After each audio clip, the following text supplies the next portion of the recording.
madzulo abwino ndi nthawi ya nkhani ndipo muli ndi Elvis ohowa koma poyamba nayi mitu yake. Ganizo lochoka mu mgwirizano wa tonse ali kambirane bwino ku msonkhano umene chipani cha UTM chikhale nawo mawa lino. Nkhani yoletsa anthu ena kupikisana nawo m'maudindo mchipani cha MCP ilowa m'bwalo kumapeto a mwezi uno. Ndipo mu nkhani zina kafukufuku kusonyeza kuti ana 34 mwa 100 aliwonse mdziko muno ndi onyenchera. Tili ndi izi ndi zina zambiri, tiye tikhale limodzi.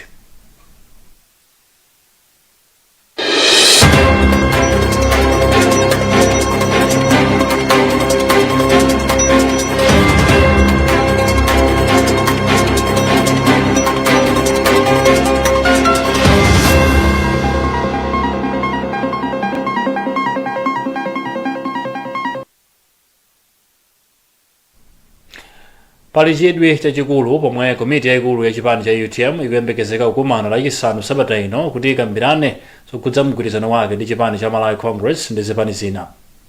Mkumanowo ukukhudza akuluakulu ena mchipanichi atalengeza kukudza akuluakulu ena mchipanichi atalengeza kuti chipanichi chatuluka mu mgwirizanowo.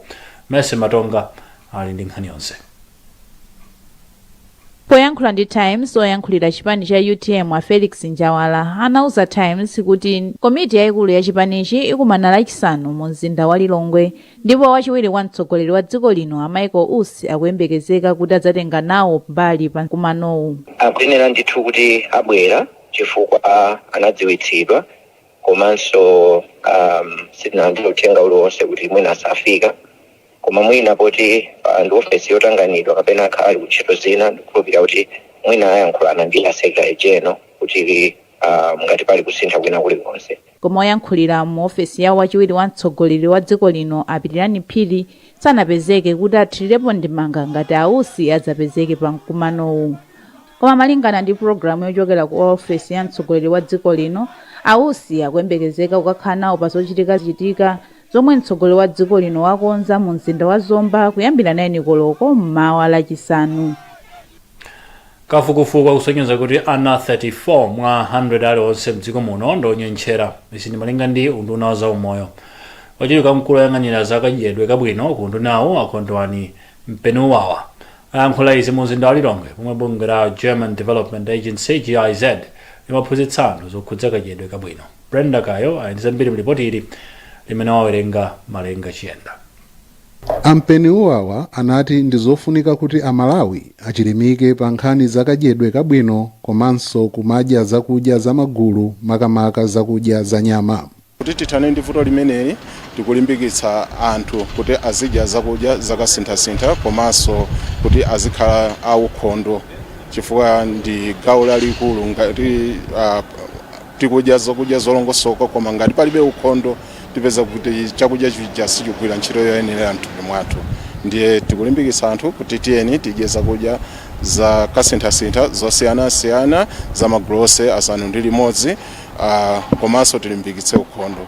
Ndipo mtsogoleri oona zakadyedwe kabwino ku bungwe la GIZ Martina Kress anati ana ambiri mdziko muno sakwaniritsa kudya zakudya zamagulu zomwe zimapangitsa kuti adzinyentchera. Kotero iwo analimbikitsa amayi mdziko muno kuti adziwapatsa ana awo zakudya zamagulu makamaka zakudya za nyama. Ndipo polankhulapo yemwe amaona nkhani zakadyedwe kabwino komanso za matenda HIV ku khonsolo la Dedza Alote Makina anati nkofunika kulimbikitsa ntchito yomemeza anthu komanso kuphunzitsa anthu nkhani zakadyedwe kabwino.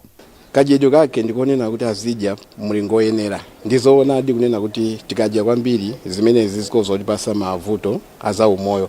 Komano utenga oyenera ndi owauza anthu kunena kuti chakudya cha gulu za nyama ndichofunikira kwambiri. Chifukwa pa magulu 6 azakudya tinawo ku Malawi kuno gulu limodzi nda za nyama. Ndiye tikamapereka utenga ngati atolangani tiye ndipereke utenga oyenera. Chakudya cha nyama kapena gulu za nyama azidya komano pa mlingo oyenera. Unduna wa zaumoyo walengezanso kuti ukuchita kafukufuku kuti udziwe ana omwe akukhudzidwa ndi kunyentchera mchaka chino. Anthu ochita malonda m'misika ya mchigawo chakummawa apempha mtsogoleri wa dziko lino Lazarus Chakwera kuti awathandize kupeza ngongole zotukulira malonda awo omwe anagwa chifukwa cha mavuto. kuphatikizapo ng'amba. Ochita malonda wayankhula izi ku nyumba ya boma ya Chikoko Bay m'boma la Mangochi pa mkumano omwe anayitanitsa ochita malonda osachepera 300 kuti amve za mavuto omwe ochita malonda awo akumana nawo. Malinga ndi wapampando wa ochita malonda ochokera ku Liwonde a Daniel Pandawe wati ambiri akulakalaka atapeza ngongole kuti malonda apite patsogolo. Ndipo mmawa ake achakwera ati akudziwa kuti chuma cha dziko lino chitha kukwera mosavuta ngati anthu ochita malonda ang'onoang'ono akuchita bwino pa malonda awo.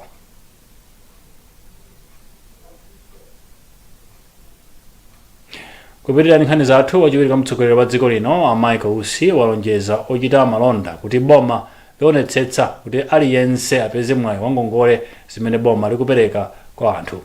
Ausi apereka lonjezoli atayendera ena mwa ochita malonda ang'onoang'ono mu mzinda wa Blantyre. Kuti timve zambiri nayo wa Isaac Salima. Ausi adayamba ulendo wawo popita ku msika wa Bangwe.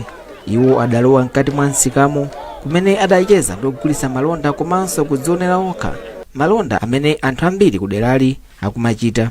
Kenako iwo adayankhula ndi anthu pamalowa asadapitirire ku msika wa Chiromoni komanso Nthukwa mtownship ya Chiromoni kumenenso adachita chimodzimodzi. Kenako nkuyankhulanso ndi anthu.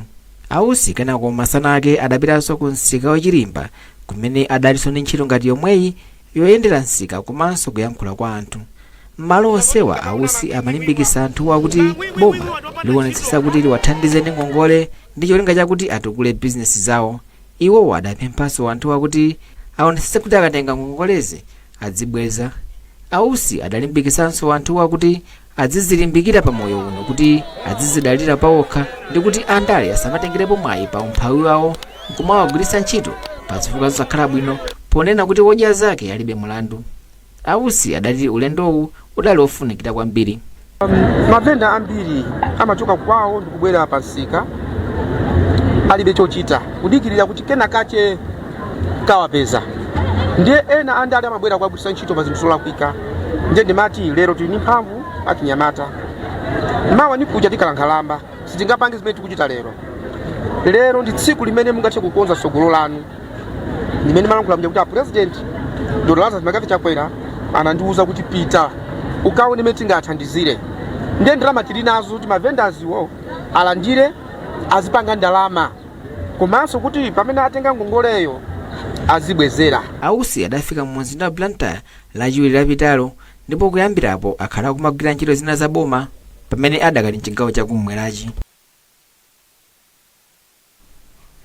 Nthambi ya kafukufuku ya National Statistical Office NSO yomwe ikuchita kafukufuku wa zaumoyo yati mchitidwe ofalitsa nkhani zabodza umabwezeretsa mbuyo ntchito ya kafukufuku. Kafukufuku yomwe mchingerezi akumutcha Malawi Demographic Health Survey anayamba mwezi wa Mei ndipo cholinga chake ndikufuna kudziwa kuti dziko la Malawi likuchita motani pa nkhani zosiyanasiyana zaumoyo. Feston Malekezo andiripoti. Komishona wa nthambi ya NSO a Shelton Kanyanda anayankhula izi ku Mzuzu kumwe amayendera ntchito yotolera uthenga ngakukhuza zaumoyo kunchenga utukwa ku Mzuzu. Akanyanda anati ntchito iyi yasala 30% kuti ite ndipo anali ali ndi chiyembekezo kuti kufika mwezi wa August ikhale itatha. Zikhulupiriro ndi sizimalepheradi makamaka pa nkhani imene yoti tikutenga magazi. So tisanayambe interview, tisanayambe kuwafunsa mafunso timakambira. Tikakambira akavomereza pamene no interview imachitika. Ndiye tikakambira ambiri apeza kuti akuvomera. Kafukufukuyu akutolera uthenga okhuzana ndi uchembere wabwino, ubereki, kadyedwe kabwino, nkhanza pakati pa abambo komanso amayi, komanso matenda a HIV and AIDS. Zotsatira zoyamba za kafukufukuyu zikuyembekezereka kutuluka chaka chino. Mawu ake mkulu wa za mapulani ku konsolo ya mzinda wa Mzuzu Afilmon Maseko anapempha anthu mzindawo kuti apereke uthenga woyenera pomwe afunsidwa popeza kuti uthengawo udzathandizira makonsolo kukonza ndondomeko zabwino zowakomera iwo. Zimene angafune kuti awapatse mafunso amene angafunse mayankho apereke mwaufulu wawo ndipo mayankho awo akasungidwa bwinobwino opanda kugwiritsidwanso ntchito ina iliyonse. Kupatulapo kudziwa za umoyo wa anthu m'dziko muno, kafukufukuyu akuonanso ngati Malawi akudya zakudya zimenezi ndi michere yoyenerera komanso madzi abwino. Kafukufukuyu amayenera kuti azichitika nzaka zisanu zilizonse, koma uyu anachedwa kamba ka mavuto ena ndipo kafukufuku omaliza wangati uyu anachitika mchaka cha 2016. Bungwe la Malawi Human Rights Commission MHRC likufuna ndalama zokwana 18 biliyoni kwacha kuti liyendetsere ndondomeko yomwe lakhazikitsa kuchokera chaka chino mpaka cha 2028.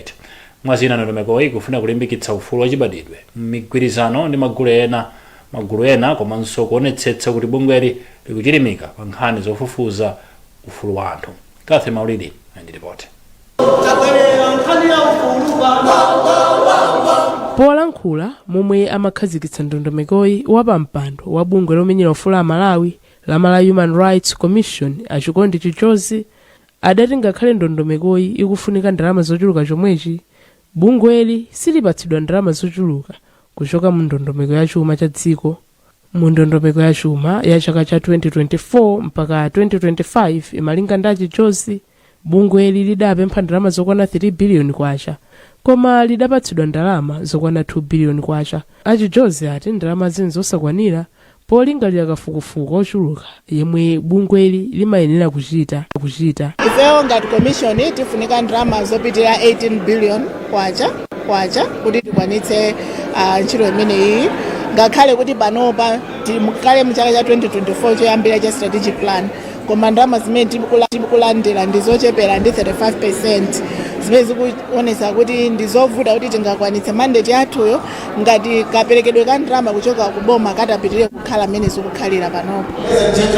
Poyankhulapo pa nkhani yokhudza vuto la ndalama wapampando wa komiti ya ku nyumba ya malamulo yoona za malamulo apita dimba ati vutoli ndi lalikulu ndipo silidakhudze bungwe lokhali komanso mabungwe ena aboma. Mabungwe aboma samalandira ndalama zokwanira kuchokera kuboma chifukwa tika economy kathu ndikakang'ono, ndi mutati muone budget yathu ndalama zambiri timakhalira kubwereka kunja komanso kubwereka momuno mdziko momuno, kutanthauza kuti ndalama ndizosakwanira yayi. Bungwe la pa dziko lonse lapansi loona zachitukuko la UNDP ndi lomwe lathandizira bungwe la Malawi Human Rights Commission kukhazikitsa ndondomekoyi. Mkulu wa bungweli kuno ku Malawi Azha Malik ati ndondomekoyi sikungonetsa njira yokha yomwe bungweli likuyenera kutsatira, koma ithandiziranso kukonza ntchito za Malawi Human Rights Commission.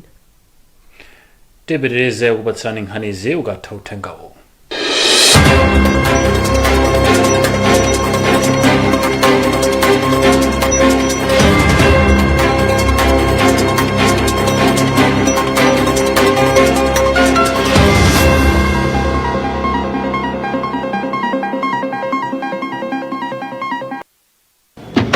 Yes, Loani.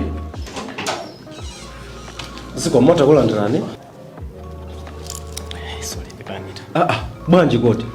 Cholembera chino bwana. Ife tu maoffice muno timagwirisa ntchito zolembera zake zimene. Cholembera ichi ndi cha bundle. Zolembera za bundle zakazi kukutumikirani kwa nthawi yayitali. Pano ndikulengeza kuti tabwera ndi zolembera zatsopano zomwe zili m'mapangidwe awiri, classic ndi winner. Zolemberazi ndi zokongola, zolemba bwino komanso zolemba nthawi yayitali. Zolembera za bundle zimabwera m'mitundu inayi, black, blue, red ndi green, ndipo mutha kugwiritsa ntchito mu ofesi, ku sukulu ndi malo ena. Akupanga zolembera za bundle ndi a Euro Industries, kampani yeniyeni ya Chimalawi. Gulani katundu wopangidwa ku Malawi konkuno kuti mutukule dziko lanu. Phone Blantyre 0888 107 261, Lilongwe 0886 074 737. Bundle, buy original, avoid counterfeit. Bundle, write miles with a smile.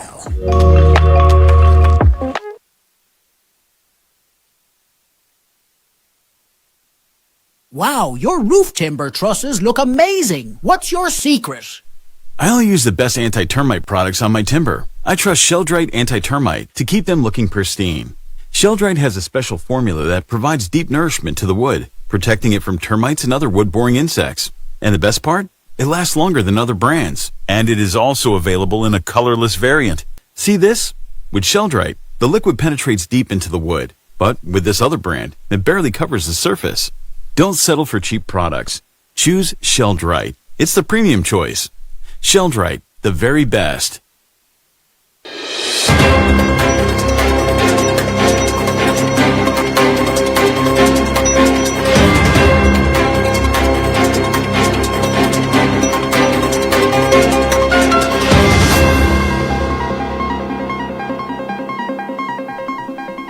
kupitirira ndi nkhani zathu oweruza milandu ku bwalo lalikulu la milandu a Howard Pemba wasankha pa 31 mwezi uno ngati tsiku lomwe lidzamve mlandu okhudza chipani cha Malawi Congress ndi membala wake Aidi Banda. Banda anatengera chipanichi ku bwalo la milandu potsutsana ndi lamulo loletsa anthu ena kupikisana nawo pa chisankho chosankha atsogoleri a chipanichi. Kathe Maulidi andiripoti. Mwazina abanda ku bwalo la milandu akutsutsana ndi komiti yaikulu ya chipani cha Malawi Congress kuti ilibe mphamvu yopanga yokha chiganizochi. Malinga ndi abanda chiganizochi chidayenera kupangidwa ndi nthumwi zonse ku msonkhano waukulu wa chipanichi. Abanda akufuna kupikisana nawo pa mpando wa wachiwiri wamkulu ona za miyoyo ya anthu mchipani cha MCP, ndipo ati akhala mchipanichi kuchokera tsiku lomwe iwo adabadwa mchaka cha 1964. Chipani cha Malawi Congress kudzera mu komiti yake yaikulu ya NEC adagwirizana kuti onse omwe sadathe zaka ziwiri mchipanichi komanso omwe sadakhaleko pa udindo ena uliwonse mchipanichi sakuloledwa kukapikisana nawo pa chisankho chosankha atsogoleri a chipanichi chomwe chikuyembekezeka kuchitika pa 8 mwezi wa mawa. Owayimira abanda komanso chipani cha MCP lachinayi adakumana ku bwalo la milandu komwe abwalo anena kuti amva nkhani pa 31 July chaka chino. Owayimira pa mlandu abanda akhumbo soko ati mbali zonse pa nkhani agwirizana kuti pakumvedwa kwa nkhani sipayitanidwa mboni zoti zizayankhulepo pa nkhani. Tinapita ku koti ndi kugwirizana kuti tiyenda bwanji tsogolo, so koti litamva kuchokera kwa mbali zonse ziwiri linapereka chigamulo chonena kuti pakhale timati ma statement of agreed facts, so ngati kuti gwirizane fundo za zimene zinachitika ndi fundo zo tinagwirizana zimene zinachitikira kuti chipani chinapanga chiganizo chonena kuti amene mchipani musanakhalemo kwa zaka zosapitira ziwiri komanso anakhalepo ndi udindo sangathe kupikisana nawo pa udindo nalonse wa National Executive Committee. So pachifukwa choti tagwirizana kale za zimenezi ndoti tinagwirizananso kuti sipafunika kuti pakhale mboni, kuti mboni koti laniro mboni. Malo mwake imene chitike chonena kuti tipereka zikalata zathu zotithandizira pa mlandu ife komanso MCP tikapereka ndikuti tikapita ku court pa 31 July 2024 nthawi ya 2 o'clock masana kuti court likamveno kuchokera kwa ife ndi kwa MCP. Umu ndi momwe akuyankhulira loya oyimira chipani cha MCP Addison Chitukula. Kwaukulu kuti tikamve kuti kodi tsiku limene mlandu udzamvedwe zidayenda motani, and titapita na kutokajaji kuti ngati lawyers panali zili zathu zimene timakambirana ndipo tikamalizitsa zonse tipititsa kubwaloko chimene timatchula kuti agreed order kuti akhota akapange ndozi. Ganizo loletsa ena kupikisana nawo m'maudindo a chipani cha MCP lidadzetsa kugawanikana pomwe ena akugwirizana nalo ganizoli ndipo ena sakugwirizana nalo. Bungwe la Eskom lati lataya ndalama zokwana 59.6 biliyoni kwacha pofika mwezi wa March chaka chino pamene chaka chatha linapeza phindu la ndalama zokwana 10.3 biliyoni kwacha. Mkulu wa Eskom akankwamba kumwenda wayankhula izi mu mzinda wa Lilongwe atakaonekera ku komiti ya ku nyumba ya malamulo yoona za chuma. Wezi Gausi andiripoti. Bungwe la Eskom lati pali zifukwa zambiri zimene zadzetsa kutaya ndalamazi. Mwazina kumwenda ati bungwe lawo lidataya ndalama zokwana 83 biliyoni kwacha kamba kakugwa kwa ndalama ya kwacha mdziko muno. Kwambira 2018 kufika 2021 Eskom simapanga phindu, koma 2022, 23, 24 nakhala kupanga phindu. 24 chinavuta kwambiri ndi devaluation ya kwacha. Tikachosapo devaluation ifoti ni business awiri. Ndi ya fiber ndi ya Eskom ya magesi. Ndiye ku fiber kuli ngongole ya $121 million. Imene yo ndipena tipangisa kuti tikhaindi loss yaikulu ya exchange loss ya 80 billion. Poyankhulapo pa nkhaniyi wachiwiri kwa pampando wa komitiyi a Ismail Nkumba analodabwa kuti kampaniyi sikupanga phindu. Iwo adati izi ndizomvetsa chisoni chifukwa anthu ambiri mdziko muno akufuna magetsi. Tagwirizana kuti makampani amene apite pasogolo akuyenera kuti mitengo yawo yomwe agulisira magesi ikuyenera kukwera. Komano ife kukhala kuti a parliament tifuna tionesesa kuti mitengo imene isanakwere atifotokozere kwenikweni kuti sizapereka chipinjo kwa Malawi. Pakadali pano bungwe la Eskom lati kulipira mabilu ake mu ndalama zakunja ndi zomwe zikupangitsa kwambiri kuti bungweli lisamapeze phindu. Matandaulo opitirira 36,000 okhudza kulipira kudzera mu njira ya makono ndomwe apezeka kuchoka mwezi wa April chaka chatha mpaka mu March chaka chino. Mmodzi wa akuluakulu ku banki yaikulu ya Reserve William Matambo wanena izi mu mzinda wa Lilongwe. Taonga Sabola andiripoti. Malingana ndi Matambo, ngakhale kuti zolephera zimakhala zochepa poyerekeza ndi malonda onse amene amachitika pogwiritsa ntchito njira za makonozi, nkofunika kwambiri kuti akatswiri aonikepo kuti athane ndi zolepheresazi. So ngakhale kuti percentage ili yochepa kwambiri koma timayang'ana kuti chimene chachitikachi munthu uja chamukhudza bwanji ndipo kuti chimpatsa chilakolako chokuti apangenso zinthu ngati zomwezi tsiku lina. Ndeti maona kuti zimenezi ngakhale zili zochepa kwambiri koma zimatha kuchotsa confidence ya anthu pogwiritsa ntchito ndondomeko umene tikufuna kuti ukhazikike mdziko lino. Ndipo mkulu wa gulu la anthu ogula la Consumers Association of Malawi a John Kapito anati kusayenda bwino kwa njira zina zochitira malonda kumachititsa kuti anthu adzikhala okwiya. Pakati pataona kuti tikumakumana ndi mavuto ochuluka kwambiri pogwiritsa zinthu ngati zimenezi, kati kugwiritsa foni, kati kugwiritsa kuma banki athu osiyanasiyana kuti tilipire katundu kapena tigule china chilichonse chofunikira pa moyo wathu. Izi zitakhala tikuzinena kunena kuti Amalawi ambiri amene apanga zimenezozo kuti akagule mwina katundu apeza kuti adulidwa ndalama, koma ndalamayo sinabwere osanalipire zimene amafuna zija. Koma kuti abanki aja abweze ndalama ija kwa munthu amene yuyu zikumatenga nthawi kwambiri.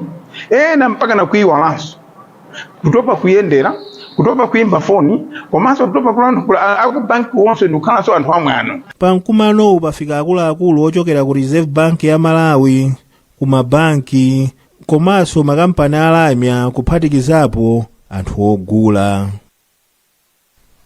Air Cargo Limited yakhazikitsa njira yomwe idzithandizira kugulira mankhwala ndi zipangizo zina zakuchipatala kudzera pa ndege. Wapampando wa kampani ya Felix Tandwe wati izithandiza kuti mankhwala adzifika mdziko muno mwa msanga komanso motsatira malamulo. Blessings Mpinganjira andiripoti. Atandwe ati kubweretsa mankhwala mdziko muno kudzera ku kampani ya Air Cargo Malawi Limited kuthandiza kuti mankhwala adzitetezedwa komanso adzifika mu nthawi yake. Service imeneyi ithandiza kwambiri dziko lathu, ithandiza kwambiri anthu amene amayitanitsa mankhwala ndi zipangizo zina zokhudza za umoyo kuchoka kunja kuti zifike kuno mwansanga komanso kuti zipangidwe hando mu njira imene singathe kuziwononga kapena kuwononga ubwino wa katundu. Mkulu wa Pharmacy and Medicines Regulatory Authority Mphatso Kawaye anati kubwera kwa Air Cargo Limited kuthandiza kuti anthu mdziko muno adzigwiritsa ntchito mankhwala oyenera komanso vomerezeka. Malawi Cargo Service through service imene apanga launch lero iyi akutenga mbali kuwathandiza maimporters athu to take care of those conditions kuti maimporters athu vuto lawo lingokhalayo panga distribute Malawi muno tiwanga make sure kuti ma requirements athu a regulation ya mankhwala akwaniritsidwa. Kampani ya Air Cargo yati idzigwira ntchito ndi boma komanso mabungwe osiyanasiyana poonetsetsa kuti ntchitoyi kupita patsogolo. Nkhani zathu ndi zomwezi koma tisanasiyane na insometo yake. Komiti yaikulu ya chipani cha UTM ikambira ndi akuluakulu a chipani chizaganizo lochoka mu mgwirizano wa tonse. Nkhani yaletsa anthu ena kukapikisana nawo m'maudindo mchipani cha MCP ilowa mbwalo kumapeto a mwezi uno. Nkhani zina kafukufuku kusonyeza kuti ana 34 mwa 100 aliwonse mdziko muno ndonyenchera. Mwana indine Elvis Sawa.